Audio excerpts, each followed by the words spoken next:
irmãos, bom dia. Vamos dar início à nossa escola dominical. Os que estiverem mais longe aí, quiserem chegar mais perto, para a gente não ter que usar microfone, né? Hoje nós vamos ficar aqui em cima porque estão arrumando lá embaixo para o nosso jantar.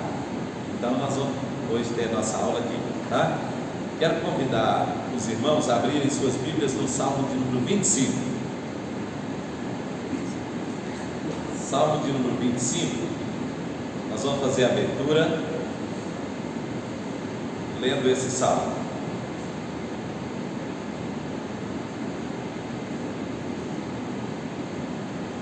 Salmo de número 25.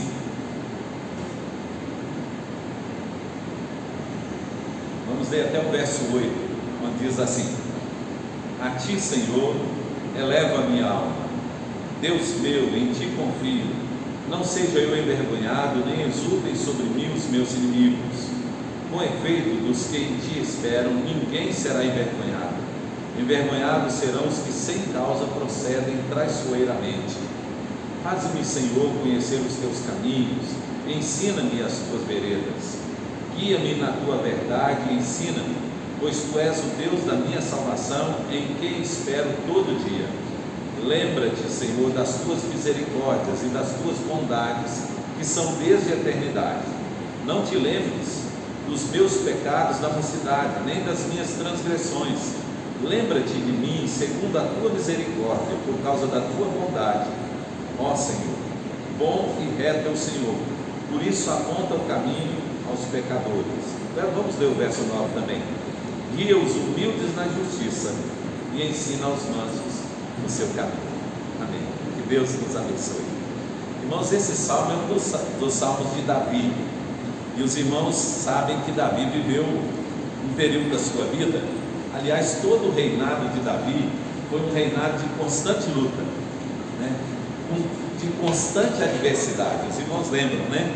Lendo a história do reinado de Davi, ora eram inimigos externos, ora inimigos internos. E às vezes dentro da própria casa, né? Então Davi conviveu com essas dificuldades, né? Desde o princípio, desde o seu chamado e desde a sua unção como rei de Israel até a sua morte. Então em todo o tempo Davi conviveu com essas adversidades e transtornos no reino. Então esse salmo é realmente um salmo de muita propriedade do salmista em falar daquilo que ele estava vivendo, daquilo que ele estava passando, como o salmista estava sofrendo diante dessas situações. E aí, eu acho muito interessante aqui que Davi coloca duas coisas que muitas vezes nós passamos e não avaliamos essas coisas. Quando nós temos pessoas que agem contra nós, que nós entendemos que agem como inimigos, né? Não temos apenas o inimigo das nossas almas, que é Satanás, mas temos também homens que são usados pelo inimigo, né, contra a nossa própria vida. E aí, nessa ação aqui, Davi fala de duas coisas impressionantes. Primeiro, Davi fala do ataque dos inimigos. E aí, o pedido de Davi, a oração de Davi é para que Deus não permita que os inimigos prosperem sobre ele. Então, ele está pedindo socorro das ações externas. Mas há um outro perigo que Davi fala aqui, que é o perigo de se sentir culpado e envergonhado. Aí ele diz assim, aí já é um inimigo interno, né? Ele diz assim, para não deixá-lo envergonhado diante daquela situação. Sabe, irmãos, algumas coisas que trazem vergonha para nós, às vezes nem é pelas coisas erradas que nós fazemos, mas às vezes é diante da reação das pessoas contra nós. E uma das grandes armas do inimigo é de usar as situações, as circunstâncias para colocar em nós culpa. Muitas vezes a gente não agiu de forma errada, mas quando as pessoas, ou o inimigo se levanta, e a Bíblia diz que ele é o acusador dos irmãos, e quando ele se levanta contra o servo de Deus, há um risco, um perigo do servo de Deus se sentir envergonhado pelaquela situação e pensar assim, mas realmente tem razão isso que as pessoas, ou que o inimigo está levantando contra mim? E aí o salmista diz: não, Senhor, aqueles que esperam no Senhor, de forma alguma serão envergonhados. Serão envergonhados os que procedem de forma traiçoeira, ou seja, esses inimigos que se levantam. Mas aqueles que esperam no Senhor, né, não serão envergonhados. E ele fala por quê? Ele diz logo abaixo: porque contigo está a misericórdia e o perdão. Então, Deus tem misericórdia e perdão para a nossa vida a cada dia. Por isso ele diz que tu és a nossa salvação e em ti esperamos todo dia. É todo dia, não é uma vez que vier, mas é todo dia. Nossa esperança é o Senhor. O que podemos nós fazer, né, contra as ações do inimigo, senão confiar e esperar no Senhor? Se o inimigo das nossas almas se levanta para nos destruir, como nós podemos agir e medir força com o inimigo? Nós não temos força nenhuma para combater com o inimigo. Nós temos autoridade, porque nós estamos debaixo da mão e do governo de um Deus Todo-Poderoso que nos revestiu de autoridade. Mas em poder, o inimigo tem muito mais poder do que nós, muito mais poder. O que nos livra é a graça, a misericórdia do Senhor, e o que nos dá segurança é saber que o Senhor age para aqueles que esperam nele, aqueles que buscam o Senhor. Nessa manhã, nesse último dia de ano, né, que nós estamos aqui, que nosso coração se renove na esperança de saber que no próximo ano Deus continuará conosco, nos abençoando e cuidando de nós. Em todas as circunstâncias, em qualquer circunstância, o Senhor estará ao nosso lado e guiando a nossa vida e nos abençoando. E é nele que nós devemos esperar todo dia. Amém? Amém? Nós vamos orar, mas antes de orar, eu queria saber se há algum pedido de oração especial que alguém queria fazer. Tem alguém que gostaria de fazer um pedido especial desse lado aqui? Sua mãe? Então, Dona Lina? Terezinha? Quem mais? Sua família, Isabel? Isso. Família. Amém. Amém.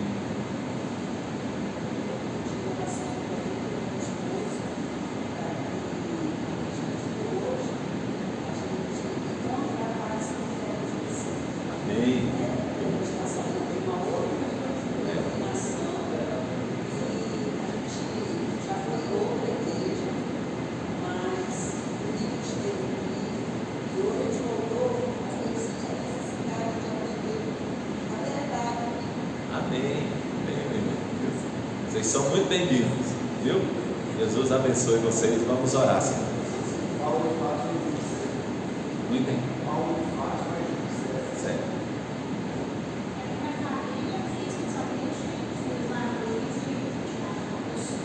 Tá. Eu quero pedir também pela nossa igreja, né, pedir pelo nosso conselho, né, o conselho da igreja, pedir que Deus esteja abençoando também esse novo ano, né? Os novos planos que nós temos, né? Nós temos muita coisa para esse novo ano agora, né? Nós estamos com dois obreiros novos que virão para a igreja, para ajudar a igreja, né? Então nós queremos pedir que os irmãos orem por eles. Eles estão chegando recém-casados, cheio de gás, né? O Guilherme está com os jovens, a esposa do Guilherme vai ficar com toda a área infantil da igreja, né, fazendo um trabalho com a área infantil da igreja. Então nós temos, o Riquelme vai estar em Confins, né, então vai estar trabalhando em Confins. Pedir que os irmãos orem por eles, né? O Guilherme vai casar agora, dia 13, né, dia 13. O Riquelme é por isso, ele vai lá agora. Orar pelo casamento. Apertado os três. Vamos orar também pela vida do Riquelme. O Riquelme casou, né, dia 13 passado. Então, né, um faz dia 13 de dezembro, o outro dia 13 de janeiro, né, e nós vamos pedir para o Senhor abençoar o trabalho deles também, juntamente conosco, né, abençoando nossas vidas, consolando nosso coração, né? Nos dando ânimo, nos dando força, né? Coragem, animação, né? Nós estamos precisando de animação, né? Ontem eu recebi uma mensagem do pastor Jeremias no WhatsApp, eu achei isso muito propícia, né? Ele escreveu assim, que o Charles Chaplin resolveu participar de um concurso de sósia dele mesmo. Então fizeram um concurso para achar alguém que parecia com o Charles Chaplin, e aí ele se inscreveu no concurso. Ele é cheio de 9 horas, né? Se inscreveu no concurso, e acredita, ele ficou em terceiro lugar no concurso. Aí o pastor Jeremias escreveu assim: tá vendo? Isso mostra que as opiniões que as pessoas têm sobre você nem é você mesmo na realidade. Então por isso não pode dar muita importância às opiniões das pessoas sobre você, mas aquilo que Deus pensa de você, porque aquilo que Deus pensa de você é a realidade, é o que você é, né? E aquilo que os outros pensam nem sempre, né? Imagina ele ficar em terceiro lugar no concurso, né, de sósia dele mesmo, né? Tereza tem pedido? Né? Tem certeza, né? Ele está aí, Tereza? Depois eu queria que, na hora que os jovens descessem, os jovens pediram, porque esse ar aqui está ventando muito forte, por isso esse barulho tão forte assim. Aí, para a gente não usar o microfone, nem ficar mais à vontade. Tá, vamos orar então, irmãos. Tá? Vamos buscar a bênção de Deus sobre esses pedidos que foram feitos aqui, né? Pai querido, nós queremos, ó Deus, te agradecer por mais um dia de vida que o Senhor nos dá. Ó Deus, nesse dia que é o último dia do ano, nós queremos pedir, ó Deus, que o Senhor esteja renovando as nossas forças para iniciar um novo ano, Pai, debaixo da tua direção, do comando do Senhor, ó Deus, da vontade do Senhor para as nossas vidas, ó Deus, e nos colocar, Deus, nesse novo ano como instrumento, Senhor, nas tuas mãos, para a tua obra, Senhor, para fazer aquilo que é o propósito do Senhor para a nossa vida nesse mundo. Pai querido, nós queremos também pedir, Senhor, que abençoe, Deus, os planos, os projetos, ó Deus, que temos para a tua igreja, Pai, abençoando, Senhor, nossa igreja, o nosso conselho, Pai, abençoando também, Senhor, os membros, as famílias, ó Deus, cada família aqui representada na nossa igreja, que esse ano que se aproxima, Senhor, seja um ano de edificação, de crescimento, Senhor, de comunhão, ó Deus, que a tua graça seja derramada sobre cada um de nós, ó Deus, sobre nossas famílias, Pai.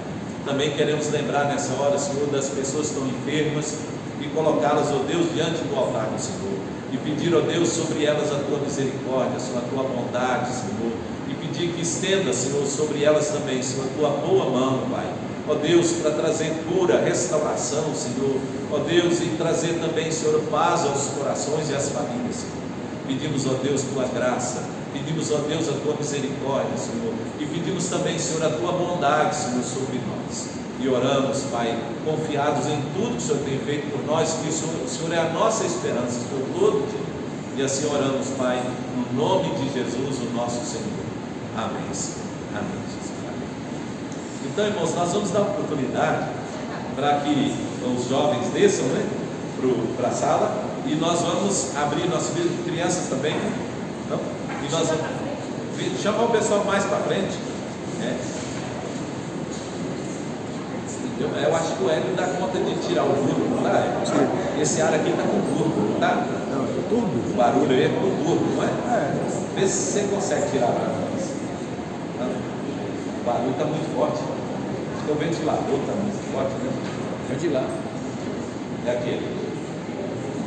Não, tá. O outro de trás está bem menos, quer ver isso? Mais é o de trás. Tá também? Ah, então é o de trás.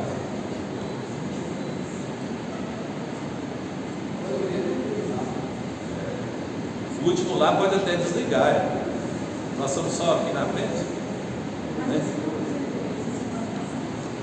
Nós queremos apresentar os irmãos que estão conosco, né? Eu não gravei o nome ainda, mas vou gravar. Ele grava, viu? Como é que é o nome do senhor? Carlos e Rose. Ah, pronto, não esquecemos mais, viu? Eu ainda tenho, eu mesmo na minha idade, ainda tenho uma memória boa para guardar nomes, viu? Eu não, hoje ainda sei o nome de todos os membros da igreja. Consigo, graças a Deus, né? Então, irmãos, vocês são muito bem-vindos, né? Eu quero convidar os irmãos a abrirem suas Bíblias, então, em Apocalipse capítulo 12. Nós não terminamos na semana passada, então hoje nós vamos para a segunda parte. Antes, porém, nós queremos lembrar que hoje não teremos o culto às 18, né? O culto será às 22h30, tá? Nós teremos o jantar às 9 e o culto às 22h30, tá bom? Nós vamos ficar aqui até meia-noite, né? Para a gente adorar o Senhor nesses últimos minutos do ano, né? Então convidamos todos os irmãos, tanto para o jantar, né, para vir jantar conosco, como também para o nosso Apocalipse 12, tá bom? Eu vou ler de novo o capítulo todo, mas eu vou dar só uma recapitulaçãozinha do que nós falamos na semana passada, e vamos entrar a partir do 13, hoje o nosso estudo é a partir do 13, tá? Então o texto diz assim: viu-se grande sinal no céu, a saber, uma mulher vestida do sol, com a lua debaixo dos pés, e uma coroa de 12 estrelas na cabeça, que achando-se grávida, grita com as dores de parto, sofrendo tormentos para dar à luz. Viu-se também outro sinal no céu, e eis um dragão, grande, vermelho, com 7 cabeças, 10 chifres, e nas cabeças 7 diademas. A sua cauda arrastava a terça parte das estrelas do céu, as quais lançou para a terra, e o dragão se deteve em frente da mulher, que estava para dar à luz, a fim de lhe devorar o filho quando nascesse. Nasceu-lhe, pois, um filho varão, que há de reger as nações com cetro de ferro, e o seu filho foi arrebatado para Deus até o seu trono. A mulher, porém, fugiu para o deserto, onde lhe havia Deus preparado lugar para que nele a sustentem durante 1260 dias. Houve peleja no céu. Miguel e os seus anjos pelejaram contra o dragão. Também pelejaram o dragão e os seus anjos. Todavia não prevaleceram, nem mais se achou lugar para ele no céu, lugar para eles, o lugar deles, digo. E foi expulso o grande dragão, a antiga serpente, que se chama Diabo e Satanás, o sedutor de todo o mundo. Sim, foi atirado para a terra, e com ele os seus anjos. Então ouviu-se grande voz do céu proclamando: agora veio a salvação, o poder, o reino do nosso Deus e a autoridade do seu Cristo, pois foi expulso o acusador de nossos irmãos, o mesmo que os acusa de dia e de noite diante do nosso Deus. Eles, pois, o venceram por causa do sangue do Cordeiro e por causa da palavra do testemunho que deram, e mesmo em face da morte não amaram a própria vida. Por isso festejai aos céus, e vós os que nele habitais. Ai da terra e do mar, pois o diabo desceu até vós cheio de grande cólera, sabendo que pouco tempo lhe resta. Quando, pois, o dragão se viu atirado para a terra, perseguiu a mulher que dera à luz o filho varão, e foram dadas à mulher 2 asas da grande águia, para que voasse até o deserto, ao seu lugar, e aí onde é sustentada durante um tempo, tempos e metade de um tempo, fora da vista da serpente. Então a serpente arrojou da sua boca atrás da mulher água como um rio, a fim de fazer com que ela fosse arrebatada pelo rio. A terra, porém, socorreu a mulher, e a terra abriu a boca e engoliu o rio que o dragão tinha arrojado da sua boca. Irou-se o dragão contra a mulher e foi pelejar contra os restantes da sua descendência, os que guardam os mandamentos de Deus, que têm o testemunho de Jesus. E e pôs o pé sobre a terra, sobre a areia do mar. Que Deus abençoe o texto que nós lemos para nossa edificação. Irmãos, nós vimos então nesse texto, que nós estamos agora numa nova divisão do livro de Apocalipse. Lembra que nós falamos para os irmãos que o Apocalipse ele tem duas grandes divisões. Uma divisão que vai do capítulo 1 até o capítulo 11, é uma parte do livro. E a outra divisão que vai do capítulo 12 até o capítulo 22. Cada uma dessas divisões tem sessões. A primeira divisão, que vai de 1 a 11, tem 3 sessões. A segunda divisão, que vai de 12 até 22, tem 4 sessões. Na primeira sessão, irmãos, nós vimos os 7 candeeiros, nós vimos as 7 trombetas, e os 7 selos e as 7 trombetas, lembra? Então, na segunda divisão, nós teremos então 4 sessões, que nós teremos o quarteto do mal atacando a Cristo. Não é o quarteto fantástico não, viu gente? É o quarteto do mal atacando Cristo e a sua igreja. E depois nós temos as 7 taças, que são os juízos de Deus sobre eles e sobre os ímpios. Depois a terceira, a vitória retumbante de Cristo sobre a grande Babilônia, o anticristo e o falso profeta. E depois, do capítulo 19 do capítulo 20 até o capítulo 22, que é o final do Apocalipse, nós temos a vitória de Cristo sobre o diabo, os ímpios, e a criação do novo céu e da nova terra, e onde os justos irão habitar. Então, nessas sessões, irmãos, nós vimos que elas compreendem, cada sessão delas compreende um tempo que vai desde o nascimento da igreja até a volta de Cristo. Então, é um tempo, cada sessão que nós tivemos, ela começa com o início da igreja e termina com a volta de Cristo e o juízo. Porém, toda a sessão, ele não encerra a sessão falando do juízo total, ele fala do juízo parcial.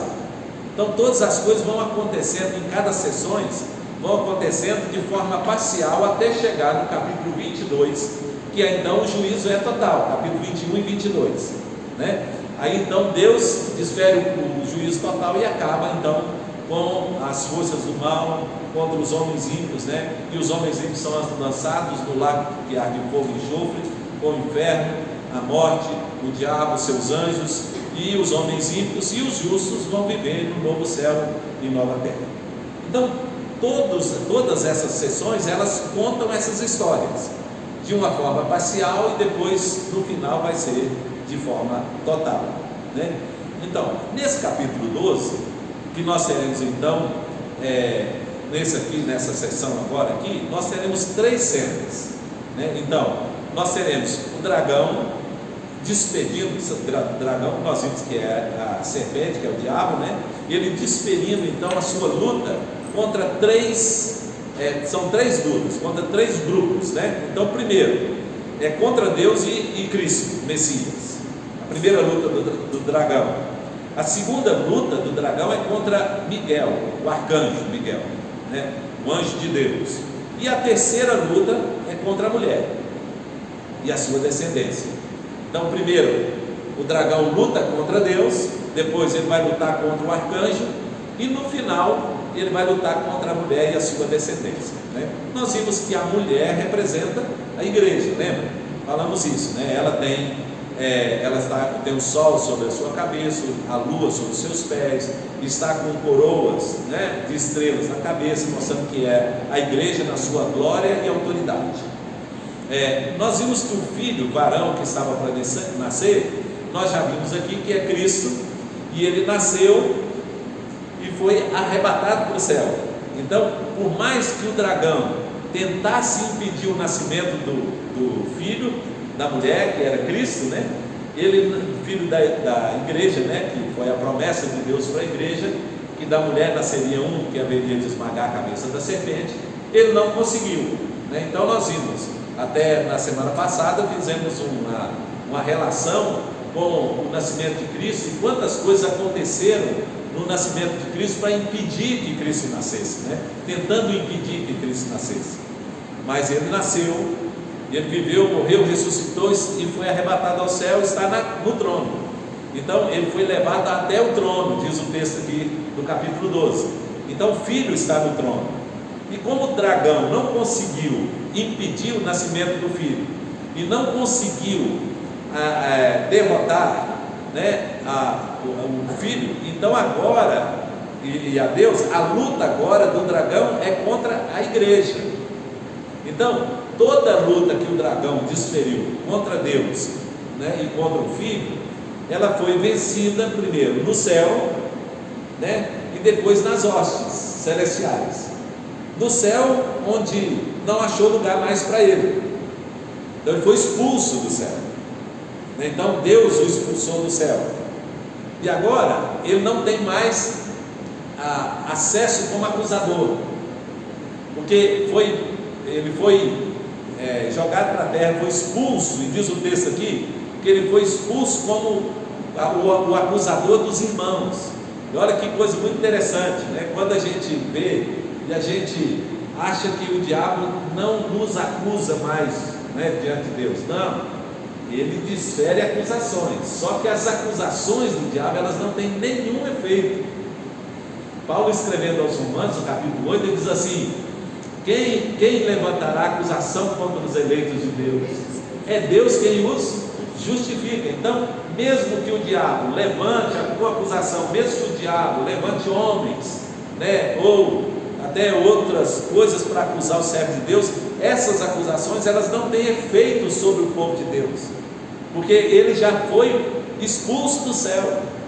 Então ele não pode mais acusar, né, os servos de Deus, porque isso não tem efeito. Cristo já o justificou, né? Então ninguém pode condenar o servo de Deus, porque foi Cristo quem morreu e quem o justificou diante de Deus. Então não há mais acusação contra os eleitos de Deus. E Paulo fala isso lá no capítulo 8, no início do capítulo 8. Agora, pois, já nenhuma acusação há contra os eleitos de Deus, né? Ou seja, contra os servos de Deus, porque as acusações, elas não têm efeito diante de Deus, porque o nosso Deus viu o sangue de Cristo, que purificou de todo pecado. Então não há motivo para acusação.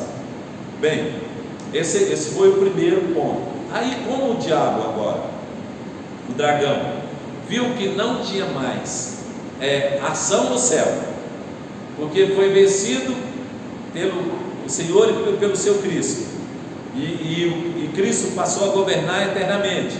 Como ele não pode mais estar no céu, porque ele foi vencido pelo arcanjo Miguel e os seus anjos, expulsaram Satanás e os seus anjos. Então agora o que restou a ele foi, na terra, agir contra a mulher e os seus descendentes. Se a mulher é a igreja e os seus descendentes, isso quer dizer o seguinte, que então a luta de Satanás é contra a igreja e os membros da igreja, os que estão aqui na terra. Então, enquanto nós estamos vivendo aqui, irmãos, nós viveremos debaixo de luta contra o inimigo. Então, a palavra de Deus mostra que haverá sempre tribulação na vida do servo de Deus.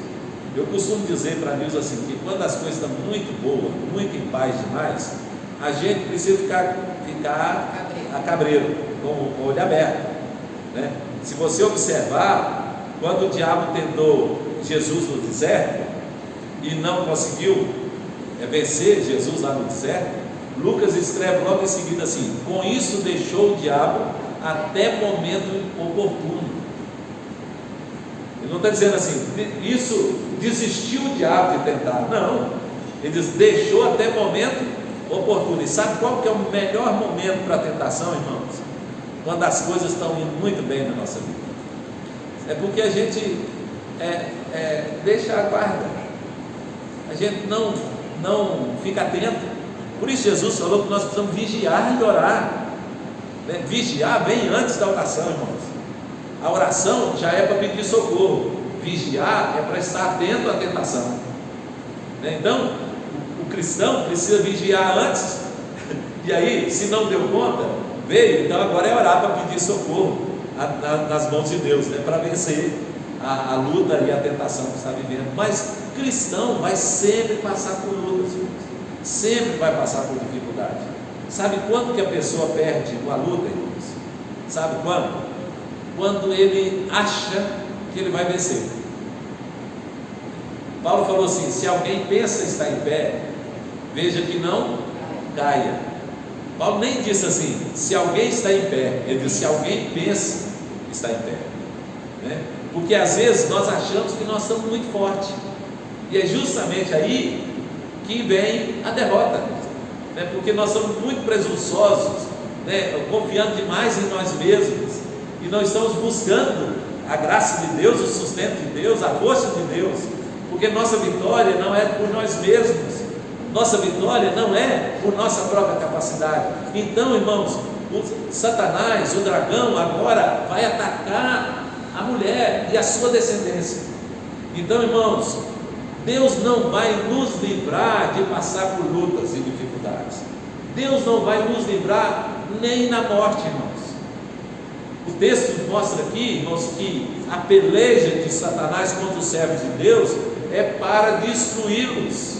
E João vê, irmãos, uma multidão enorme. Lá no capítulo 4 ele viu uma multidão de servos do Senhor que foram mortos na tribulação. Então, Deus não livra da tribulação e nem livra da morte, mas Deus, irmãos, Ele sustenta na tribulação e Ele dá vitória na morte. Então é na morte que nós temos a vitória, porque é na morte que nós encontramos com o Senhor e recebemos aquilo tudo que Deus tem preparado para a nossa vida, que está reservado para cada um de nós. Então o crente, Deus não prometeu livrar o crente da morte, Deus prometeu sustentar e livrar o crente na morte, porque a morte não pode destruir a fé, irmãos, a morte não pode destruir a esperança, a morte não pode destruir o nosso relacionamento com Deus, porque quando o crente morre, ele é levado para Deus. Então aqui no texto, Satanás vai lutar contra os cristãos, porque acha que se ele agir contra a descendência da mulher, ele então vai parar os planos de Deus, os propósitos de Deus. Mas nós vemos aqui, irmãos, que quando o Satanás age contra o servo de Deus, então há socorro de Deus na vida do povo de Deus. E aqui do versículo 13 em diante, mostra isso, irmãos, que a mulher perseguida, atacada, essa mulher que aqui vem agora a sua descendência atacada pelo dragão, irmãos, que está cheio de cólera. E nós definimos aqui quem é o dragão, né? Nós falamos aqui, que ele é o sedutor, que ele é o sedutor do mundo, que ele é o inimigo acusador, que ele é o inimigo que é o adversário, que ele está cheio de cólera. Mas nós vimos também, irmãos, que o texto lá no capítulo 12, de 3 e versículo 16, mostra que mesmo tão poderoso como Satanás ele é um ser limitado. Ele é limitado, primeiro, irmãos, pelo alcance das suas atitudes. Satanás pode atacar o servo de Deus, mas Satanás não pode fazer nada além daquilo que Deus permite. Lembra de Jó, irmãos? Deus disse para Satanás assim: pode tocar nos bens, mas não pode tocar na vida. Então Deus estabeleceu um limite. As ações do inimigo estão debaixo do controle da soberania de Deus. Depois ele diz: pode tocar nele, mas não pode tirar a vida. Viu? Engraçado que às vezes a gente passa por situações assim, mas a primeira coisa que vem na cabeça da gente é que a gente não tem pecado oculto, ou fez alguma coisa errada, e não obrigatoriamente é isso. Não, de jeito nenhum. Porque a ação do inimigo não é, irmãos, veja, Satanás não tem mais como nos acusar. Então, como que Satanás tem a ação de Satanás? A ação de Satanás é prover meios para nos destruir, tentar nos destruir. É por isso, irmãos, por isso que Satanás não tem como internamente nos tentar, irmãos. Toda tentação do diabo, ela é externa. Toda ação do inimigo na nossa vida, ela é externa, ela não é interna. as tentações que nós temos internas, elas são promovidas pela carne e não pelo inimigo. O inimigo não tem poder de entrar, de convencer o servo de Deus a pecar. Ele pode tentar externamente.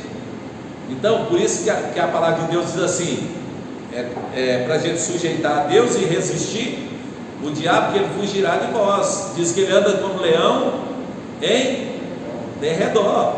Satanás não pode entrar, Satanás não pode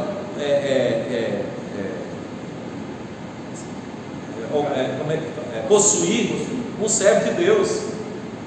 Deus guarda, o Espírito Santo está dentro de nós. Então, quando nós somos tentados, irmãos, nós somos tentados internamente pela nossa cobiça. Tiago falou isso. Externamente o diabo tenta. Ele pode colocar coisas para nos atrair, ele pode falar coisas para nos atrair, ele pode usar pessoas para nos seduzir, né? Mas isso, a tentação só funciona em nós quando ela vibra com a nossa cobiça. Porque aí a Bíblia fala lá que o pecado, qual é a origem do pecado? O Tiago falou, a origem do pecado é onde? Na cobiça. A cobiça, ela só existe, a cobiça, porque tem uma carne dentro de nós, que é propensa à cobiça, né? E há um oferecimento de algo externo para ser cobiçado. Concorda? Não, tem que ter uma coisa externa e uma ação interna. Qual que é a ação interna? Minha carne. E qual é a ação externa? Aí agora pode ser o diabo usando homens, coisas, né? Circunstâncias, para promover em nós a cobiça. É por isso que a mesma coisa passa, tem uma reação em mim e outra no Cláudio. E às vezes é porque aí não agiu, a cobiça não foi despertada. E aí Tiago diz: quando a cobiça ela engravida, ela dá a luz ao ato. Pastor, e depressão, sentimentos a respeito de si mesmo, essas tristezas, essas baixas estima, isso não é uma ação também da carne? Isso, toda depressão, autoestima baixa, essas doenças emocionais, sim, assim. Elas têm um fundo orgânico, né, que é às vezes do cérebro, mesmo das pessoas, mas elas têm também um agravante, que é aquilo que Satanás fala ao ouvido. Então, quando você acha que você não merece, que você é menor do que você realmente isso não é realidade, isso não é verdade. Isso é uma sugestão que Satanás está fazendo na sua mente, no seu ouvido, para você pensar menor sobre você mesmo. Porque quem nós somos, na verdade, irmãos? Nós somos aquilo que a palavra de Deus diz que nós somos, né? Nós somos salvos em Cristo, perdoados, nós temos uma nova vida, nós fomos ressuscitados com Cristo para uma nova vida, nós somos herdeiros, nós somos filhos de Deus, nós somos co-herdeiros com Cristo, e aí vamos, irmãos, né? Olha, tantas coisas que Deus fala que nós somos, que nenhum servo de Deus poderia pensar menor de si mesmo, como também não deveria pensar maior de si mesmo, que aí é orgulho. Então, não é o que eu sou porque eu sou, mas é o que eu sou porque Deus disse que eu sou. Então, não é eu que me considero, é Deus que me considera assim. E se Deus me considera dessa forma, como posso eu imaginar que eu sou menor do que o que Deus me considera ser? É dizer que Deus está errado. Que a opinião de Deus sobre mim é errada, não é? Então eu tenho que pensar assim, toda vez que vier alguma sugestão do inimigo, para eu imaginar que eu valho menos, que eu não tenho direito, que eu não tenho nenhuma importância na vida, então eu tenho que nesse momento rejeitar essa palavra do inimigo e dizer: não é isso que o Senhor fala sobre mim, não é isso. Olha, vamos voltar ao Romanos. Paulo diz assim: se Deus, na sua graça, nos deu o seu Filho, que era aquilo que era tudo de mais precioso com Deus, Ele diz: se Ele nos deu o seu Filho, haverá alguma coisa tão importante para Deus que Deus não queira nos dar? Se Ele nos deu o seu Filho, nós somos algo menor, irmãos. Então, se Deus mandou Jesus para morrer por nós na cruz, nós somos menor do que Deus está dizendo que nós somos? Claro que não, isso é tentação do inimigo, isso é mentira do inimigo, ele é o ser mentiroso sobre nós. Então nós temos que ter essa visão. Mas Satanás, irmãos, a ação de Satanás é sempre externa. Então por isso, se os irmãos observar, ele agiu, ele ficou de frente da mulher. Ele não teve poder de entrar na mulher e destruir o filho. Ele podia ter entrado na mulher e matado o filho, mas ele não teve poder para isso. Nem quando o filho foi nascer, Satanás não teve poder de impedir que ele nascesse, né? E aí então, irmãos, o que Deus está dizendo é que com a igreja é a mesma coisa. Aqui, a igreja é protegida por Deus. O texto diz aqui, irmãos, que quando o dragão desfere contra a igreja, Deus livra a igreja. Deus livra a igreja. Primeiro, irmãos, Deus livra e sustenta a igreja. Onde Deus livrou e sustentou a igreja, irmãos?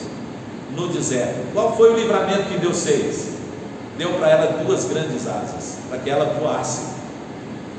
Deus deu escape para a igreja.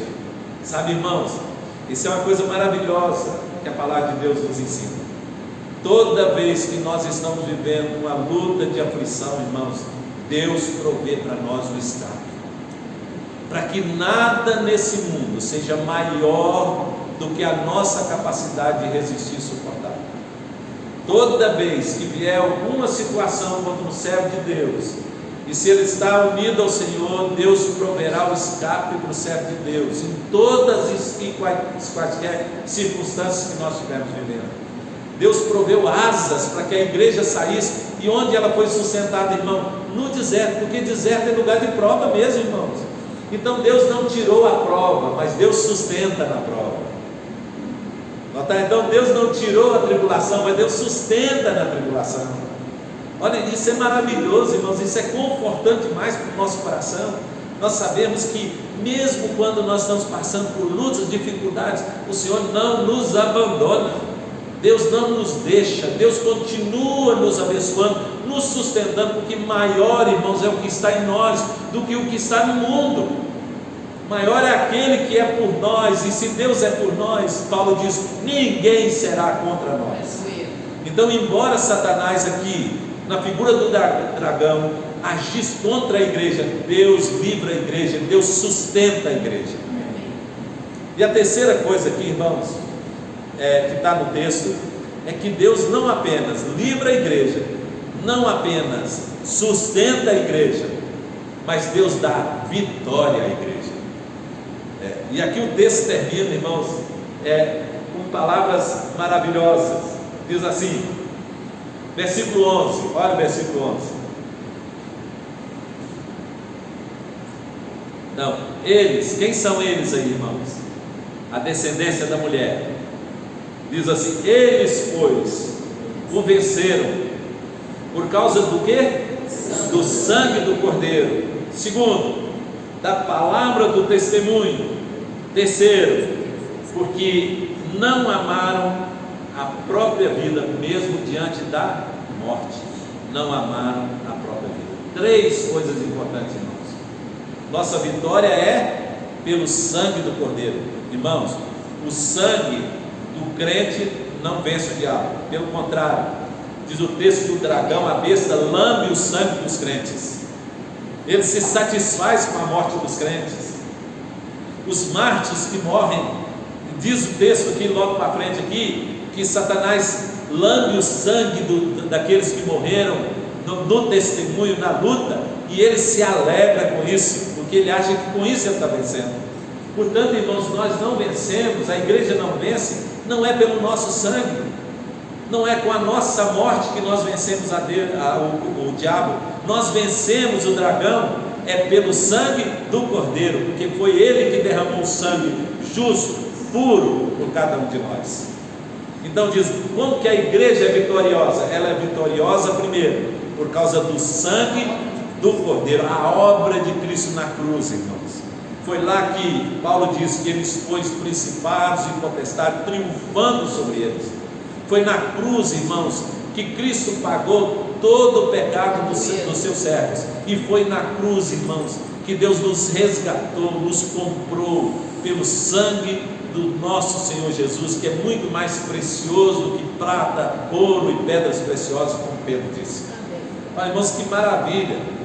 Aqui, irmãos, o apóstolo João está vendo essa cena e vendo aquilo que está sendo proclamado, e o coração de João, que estava lá preso na ilha de Patmos, isolado, como se tivesse sido vencido. Agora Deus está mostrando para ele, dizendo: não, João, Deus não permitiu que Satanás triunfasse contra a igreja. Deus não permitiu que Satanás vencesse a igreja. Deus continua sustentando a igreja, Deus continua livrando a igreja, e a igreja será vencedora. Ela será vencedora, e ela vencerá pelo sangue do Cordeiro. Segunda coisa, irmãos, o texto diz que elas venceram também por causa da palavra do testemunho. Então, irmãos, a igreja não vence ficando inerte, parada, se escondendo.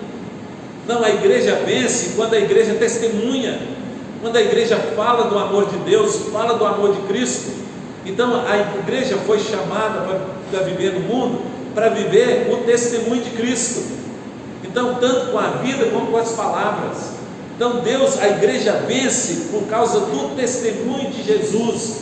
Ela dizer que ela é a serva do Senhor Jesus, está vivendo debaixo da mão e da graça do Senhor Jesus. Então é aí que nós vencemos o diabo. O diabo é vencido, irmãos, pelo testemunho da igreja. Sabe por quê? Toda acusação, ela se cai com a verdade, com o testemunho da verdade. Então, quando Satanás levantou acusação contra o povo de Deus, mas o povo de Deus permaneceu firme, confiante no Senhor, então ele foi vencido por essa palavra do testemunho. Sabe, irmãos, a aposta de Satanás é que diante da tribulação, diante da perseguição, a igreja vai negar o Senhor Jesus. Irmãos, eu creio que o maior testemunho disso foi Estevão. Porque, irmãos, levantaram falsas acusações contra Estevão, pagaram homens para irem diante do Sinédrio e dizer que Estevão tinha falado mal contra o templo, contra o Senhor, contra o judaísmo, contra a religião, o judaísmo. E aí Estevão foi colocado diante deles para ser apedrejado. Irmãos, ali houve a vitória de Estevão contra todos aqueles que estavam. Eles imaginaram, irmãos, que matando Estevão eles estavam vencendo. E foi o contrário, irmãos, porque foi ali que Estevão deu testemunho daquilo que ele cria e como ele vivia. Irmãos, e começando lá nos profetas, lá na história, Estevão vem falando do sustento, da direção de Deus, do seu povo, da sua igreja. E quando Estevão termina dizendo para eles que eles eram responsáveis pela morte de Cristo. Havia um jovem, irmãos, que estava ali presente, e as roupas de Estevão foram colocadas aos pés desse jovem, que depois se tornou instrumento do diabo para ser o perseguidor da igreja, o maior perseguidor da igreja. Mas o testemunho de Estevão foi tão grande, irmãos, na vida de Paulo, que ele se converteu no caminho de Damasco quando ele viu Jesus. E as palavras de Jesus para Saulo, que era Saulo, não foi Saulo porque você persegue a minha igreja, foi Saulo porque você me persegue. Quem persegue o povo de Deus não persegue o povo de Deus, persegue a sua igreja. A igreja de Cristo persegue o próprio Cristo, que é o cabeça dessa igreja. Por isso, irmãos, segunda coisa que vence o inimigo é o testemunho, é permanecer fiel. O escritor de Hebreus, irmãos, fala dos heróis da fé, que alguns tiveram bênçãos e vitórias e permaneceram firmes, outros tiveram derrotas, passaram por morte e permaneceram firmes. Por isso eles se igualaram e tornaram-se heróis. São heróis da fé.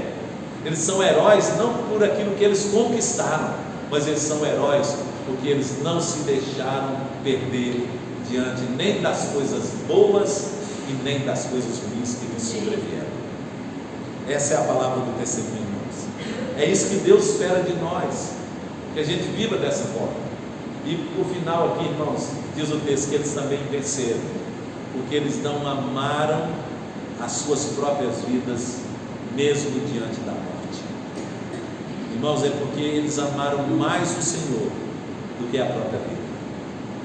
Então, o crente vence porque o crente ama mais o Senhor do que a sua própria vida. Por isso, todo cristão em potencial é um mártir, que está pronto a morrer pela causa de Cristo, pelo Evangelho de Cristo, por amor a Cristo. Aqueles que estão vivendo aqui no mundo, perseguidos e maltratados, mas que são verdadeiramente servos de Deus, eles estão dispostos a morrer pelo nome de Cristo. E por isso, irmãos, eles amam menos as suas vidas do que Cristo. Porque a vida aqui nesse mundo, irmãos, ela é passageira. O que interessa é a vida eterna, a nossa vida com Deus, a nossa vida com Deus. Essa é a comunidade de testemunha, né? E aqui, irmãos, eu queria encerrar o texto dizendo que o dragão foi vencido, primeiro, por Cristo de Deus, foi vencido, segundo, pelo arcanjo que Deus mandou, terceiro, ele foi vencido pela mulher que representa a igreja, pela sua descendência. Por isso o texto de Apocalipse é a vitória de Cristo e a sua igreja. O tema é esse, a vitória de Cristo e a sua igreja. Próximo domingo, irmãos, nós vamos entrar no capítulo 13, e aí agora nós vamos ver Satanás e seus agentes. Vamos estudar sobre Satanás e seus agentes. Tem pergunta? Tem observação? Que alguém queria falar? Fazer? Interessante se for quando você fala que a vitória da fome de Deus para a igreja, quando ele dá asas para ela, vai simbologia todo o cristianismo, né? Da guerra nossa vencida Do alto. Na altura. E depois era o lugar que ele Porque não é a vitória não é na terra, não são eles que vencem, né? Mas é Deus que os livra. As vai levar armas, o processo de onde ele tem que estar. Onde tem que estar. a gente não luta contra Satanás com as armas de Satanás. Ele ganha. As nossas armas não são terrenas. Bem, gente, tem mais alguma observação que alguém queria fazer? Alguma pergunta? Palavra boa, né? Amém. Palavra de Deus para nós, né? Amém? Vamos agradecer ao Senhor então. Logo em seguida nós vamos receber a bênção. Vamos ficar em pé então, e assim nós encerramos a nossa escola. Deus amado, nós queremos te agradecer, Senhor, por essa palavra do Senhor para a nossa vida nessa manhã, e queremos, ó Deus, pedir o teu sustento, Senhor, a tua direção sobre nós, Deus, de maneira, Senhor, que nossa vida sempre esteja debaixo, ó Deus, do controle, do governo do Senhor em todas as áreas, como efetivamente o é, Pai. Queremos pedir que nos abençoe agora, Senhor, no restante desse dia, nossa programação de logo mais à noite, que a tua mão esteja sobre nós, ó Deus, que o poder do Senhor esteja sendo, ó Deus, revelado a cada um de nós também, Senhor, e os livramentos do Senhor, Senhor, derramados sobre nossas vidas. Pai bondoso, muito obrigado, Senhor, por tudo que o Senhor tem feito por nós. Te adoramos, Senhor, te exaltamos, Pai.